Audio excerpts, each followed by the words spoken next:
स्वाति साहब, हिरासत में तशद्दुद तो नहीं किया गया? क्या कहेंगे स्वाति साहब? स्वाति साहब, चेयरमैन सेनेट से तो इजाजत दी गई आपकी गिरफ्तारी से कबल? ये सेनेट के चेयरमैन से पता करें, क्योंकि कानून साजी की गई थी कि किसी भी सेनेटर की गिरफ्तारी से कबल इजाजत दी जाती है। जिन्होंने गिरफ्तार किए किसी कानून के ताबे नहीं, किसी आइन के ताबे नहीं। कहा जा रहा है आपकी जान को खतरा है, क्या कहेंगे? तो है कोई शक की बात नहीं।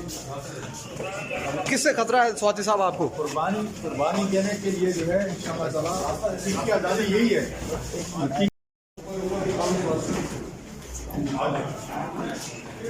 स्वाति साहब, हिरासत में तशद्दुद तो नहीं किया गया? क्या कहेंगे स्वाति साहब? स्वाति साहब, चेयरमैन सेनेट से तो इजाजत दी गई आपकी गिरफ्तारी से कबल?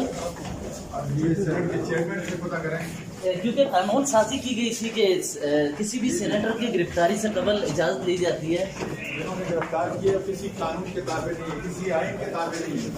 कहा जा रहा है आपकी जान को खतरा है, क्या कहेंगे? तो है कोई शक की बात नहीं।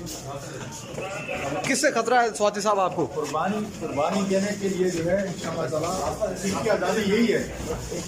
YouTube पर गूगली न्यूज देखने के लिए youtube.com की सर्च बार में गूगली न्यूज टीवी टाइप करें। गूगली न्यूज के पेज पर सुर्ख रंग के सब्सक्रिप्शन वाले बटन पर क्लिक करना ना भूलिए। YouTube पेज पर अपलोड होने वाली वीडियोस से बाखबर रहने के लिए बेल आइकन पर क्लिक कीजिए। आपको हर नई वीडियो के बारे में नोटिफिकेशन मौसूल हो जाएगा।